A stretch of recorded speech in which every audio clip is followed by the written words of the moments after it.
Euh, Bonjour tout le monde, je vais vous retrouver aujourd'hui pour ce qui devrait être normalement ma dernière intervention au bout de cette semaine dans laquelle on a ouvert toutes les portes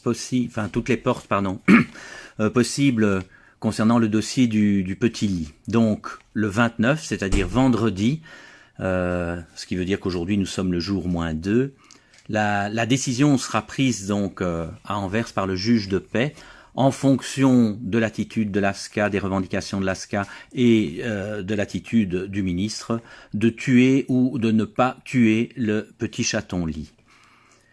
Donc je voudrais vraiment résumer maintenant un petit peu les arguments pour ramener les choses à une situation très très claire, situation dans laquelle évidemment l'AFSCA devrait positionner ses décisions.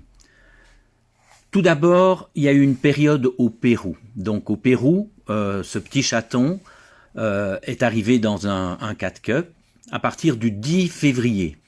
Donc si on prend la date du 10 février jusqu'à la date du 29 du 5 qui sera son jugement définitif, ce petit chaton vit depuis plus de 130 jours en contact avec des humains, c'est-à-dire depuis plus de 4 mois. Il n'est pas laissé libre comme ça dans les rues et n'importe comment, non. Ça fait plus de 4 mois qu'il est surveillé par des humains. Au Pérou toujours, il a été adopté le 16 mars par Selena. Et si on prend la période du 16 mars jusqu'au 29 du 5 de nouveau, ça voudrait dire qu'il a passé plus de 66 jours, donc plus de 2 mois, avec Selena Ali, et on peut dire en confinement absolu puisque il est resté confiné avec elle au Pérou et une fois qu'elle est arrivée ici en Belgique. Il a eu au Pérou une primo-vaccination rage qui a été mise en place directement par Selena à partir du moment où il avait 4 mois d'âge puisqu'on ne pouvait pas la faire avant. Et il fallait un délai de 1 mois d'attente entre la vaccination et la prise d'anticorps pour vérifier son taux d'anticorps. Donc il n'a pas pu avoir cette vérification au Pérou. Elle a eu lieu en Belgique à son arrivée en Belgique. Étant donné qu'il y a eu un départ imposé en fonction des circonstances, je me permets de le rappeler, et que Elena n'a pas pu observer les règles strictes imposées par l'AFSCA en cas de rapatriement d'un chien ou d'un chat venant d'un pays dans lequel il y a la rage. Un élément très très important aussi qui a été versé au dossier hier, c'est que nous avons reçu, l'avocat m'a transmis donc l'attestation de l'Universitas Nacional Mayor de San Marcos, qui est donc l'université vétérinaire de la région dans laquelle se trouvait le chat, qui atteste qu'il n'y a aucun cas de rage dans la région depuis plus de 10 ans.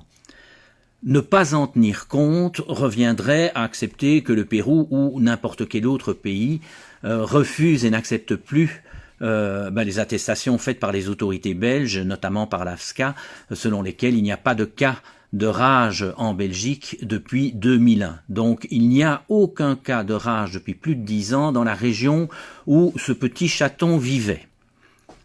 Ça, c'est la première chose, ça concerne le Pérou. Alors, en Belgique, Selena est arrivée vers le 5 avril à peu près, ce qui veut dire que du 5 avril au 29 mai, ça fait plus de 1 mois et demi qu'elle est en Belgique avec le petit chaton confiné.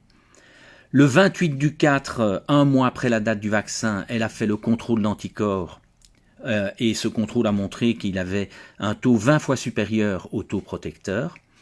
Et depuis le 5 du 4, elle a eu également encore 2 contrôles vétérinaires qui ont attesté que ce petit chat n'avait aucun signe clinique de la rage. Je me permets de rappeler que la très grande majorité des cas, après la contamination, les animaux montrent des symptômes et sont morts dans le mois après. Et ici, on voit qu'on est déjà très très loin après ces échéances-là. Donc voilà. Alors, que va-t-il se passer maintenant? Donc le 29 du 5... jugement d'appel à Anvers, le juge va devoir trancher et il va trancher en fonction de l'avis de l'AFSCA et du ministre. Alors, L'AFSCA d'abord. Comment se positionner par rapport à l'AFSCA? Tous les arguments de l'AFSCA jusqu'à présent ont été réfutés. Il y a eu des contre-expertises vétérinaires.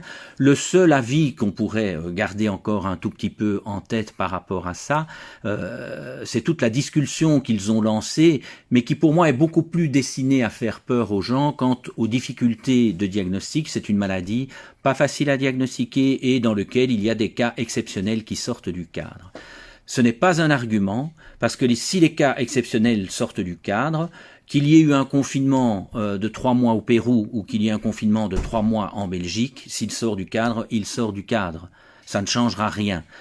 Et donc, comme je le disais dans une intervention préalable, à ce moment-là, il faut refuser toute importation d'animaux venant de pays dans lesquels il y a la rage, parce que ou sinon, les mesures qu'on a mises en place ne tiendront pas la route. Bien, ça c'est une chose.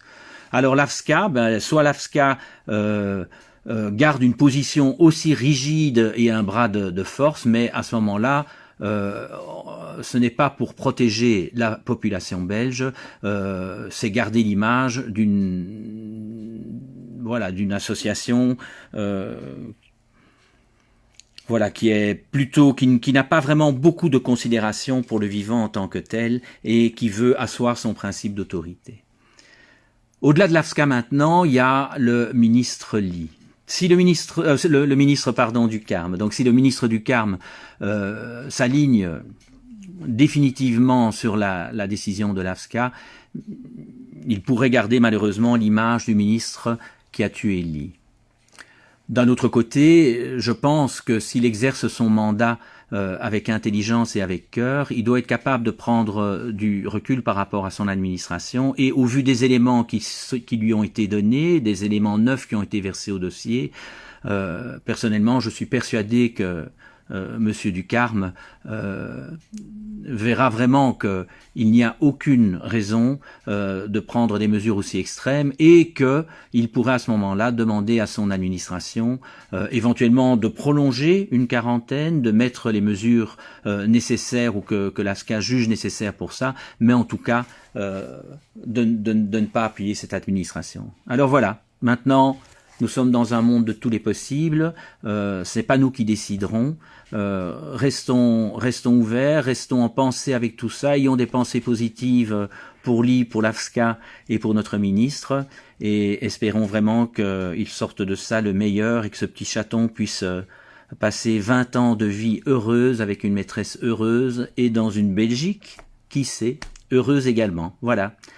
Bonne journée à tous et rendez-vous après le jugement de vendredi.